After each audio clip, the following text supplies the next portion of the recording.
नमस्कार, मी प्रसन्न जोशी. झिरो आवर मध्ये आपलं स्वागत. समाज आणि संस्कृती हे प्रवाही असतील तरच ते चांगल्या प्रकारे पुढे जातात. आपल्यातील चांगुलपणानं जसा समाज विकसित होत जातो तसंच कधी कधी काही अनिष्ट प्रथा, पद्धती, परंपरा यांच्या अतिरेकामुळे समाजातीलच मान्यवरांना, ज्येष्ठांना पुढाकार घेत अशा गोष्टी बाजूला सारून समाजाला प्रवाहित करावं लागतं, पुढे घेऊन जावं लागतं.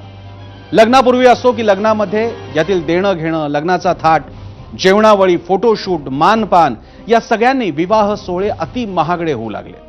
मोठ्यांच्या वागण्यांचं सामान्यांकडून अनुकरण होऊ लागलं आणि यातून कर्जबाजारीपणा, सासरकडच्यांच्या वाढत्या अपेक्षा, कधी कधी मुलींच आत्महत्या करणं असे अनेक प्रकार घडले.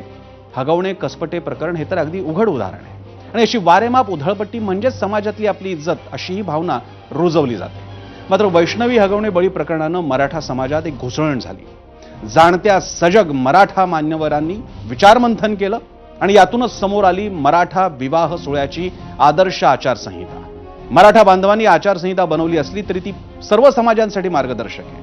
आणि दुसरीकडे हुंडा हा एकाच समाजाचा मुद्दा नसून ही समस्या सर्वांनाच कशी भेडसावते ते दाखवणारी घटना संभाजीनगरात घडली. इथे एका मुस्लिम महिलेला हुंड्यासाठी छळण्यात आलं. वस्तुतः इस्लाममध्ये हुंडा नावाचा प्रकार नाहीये, मुळातच ती तशी प्रथा परंपरा आहे, ती कोणत्याच धर्मात नसते. यावरूनच अशा कुप्रथा सर्वांमध्ये कशा पसरल्यात हेही कळतं. आणि म्हणूनच हुंडा असो की लग्नाचा थाटमाट, धर्म हिंदू असो की मुस्लिम किंवा अन्य कुठलाही, त्यातील अनिष्ट प्रकारांवर चर्चा करण्यासाठी आहे आजचा झिरो आवर.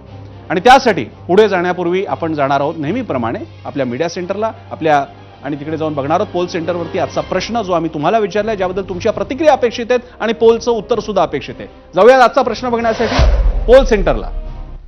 आजचा प्रश्न आपल्या सगळ्यांसाठी, हगवणे प्रकरणानंतर 200 पाहुणे, हुंडा प्री वेडिंग नको हे मराठा समाजानं उचललेलं स्तुत्य पाऊल आहे.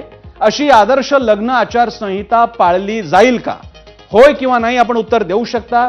एबीपी माझाच्या एक्स अकाउंटवर, फेसबुकवर, यूट्यूब किंवा इंस्टाग्रामवर आपण गेलात तर तुम्हाला तिथे हा पोल दिसेल. तुम्हाला तिथला फक्त बटन दाबायचंय, क्लिक करायचंय आणि तुमचं मत नोंदवायचंय. आणि शिवाय या विषयाच्या खाली, त्या पोलच्या खाली तुम्ही कमेंट्सही लिहू शकता, ज्या सविस्तर कमेंट्स आम्ही इथे दाखवणार आहोत आमच्या मीडिया सेंटरला.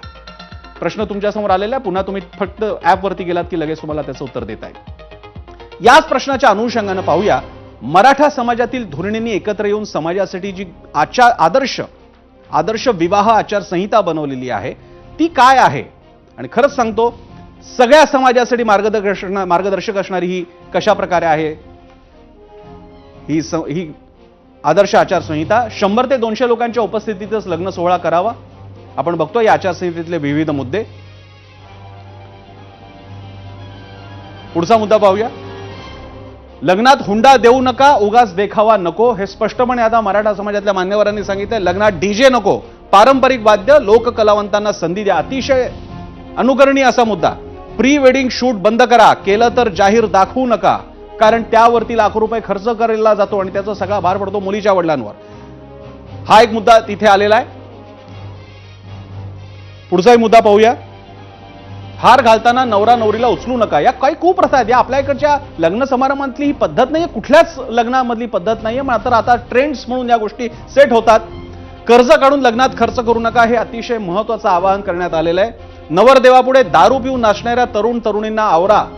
आता हे काही सांगायची गरज आहे, पण हे करावं लागतंय आणि म्हणूनच ही आदर्श आचारसंहिता महत्वाची आहे. लग्नात केवळ वधूपिता वरपिता या दोघांनाच फेटे बांधा. सरसकट सगळ्यांना फेटे बांधण्यामध्ये वेळ दवडू नका. भेटवस्तूऐवजी पुस्तकं, झाडाची रोपं, रोख आहेर करा. महागड्या गिफ्ट देऊ नका, नको तो पायंडा पाडू नका. आणि इच्छा असेल तर मुलीच्या नावाने एफडी करा, फिक्स डिपॉझिट करा, मुदत ठेव करा, जिचा तिला उपयोग होईल. जेवणात 5हून अधिक पदार्थ नकोत. अतिशय सूक्ष्म बारकाईने बनवलेली ही आचारसंहिता आहे. लक्षणीय अशी आचारसंहिता आहे. लग्न, साखरपुडा, हळद एकाच दिवशी करा, कारण या प्रत्येक दिवसांमध्ये वाटत गेल्यामुळे सगळा लग्न समारंभ आठवडा 10 दिवसांचा कार्यक्रम होऊन जातो. आणि त्यामुळे हे अतिशय महत्वाचं ठरतं ही आचारसंहिता. आणि ही आचारसंहिता फक्त मराठ्यांसाठीच आहे का? इतर कोणासाठी उपयोगाची नाहीये. आपल्या सगळे समाज, जिथे आता ज्यांच्याकडे पैसा जरा अधिक येऊ लागलेला आहे, उच्च मध्यम वर्गीय बनलेले, सगळ्यांकडे हाच प्रकार चालू आहे. त्यामुळे मराठा समाजाची आचारसंहिता मराठ्यांची नव्हे, ती सर्व समाजाने स्वीकारावी इतकी आदर्श आचारसंहिता आहे. पैसा वाचवणारी, वेळ काळ वाचवणारी, लग्न अधिक चांगलं सात्विक बनवणारी आचारसंहिता कोणी स्वीकारायला हवी. आणि म्हणूनच मराठा आदर्श विवाह आचारसंहितेच्या बाबतीत मराठा समाजातील मान्यवरांनी काय म्हटलंय पाहूया.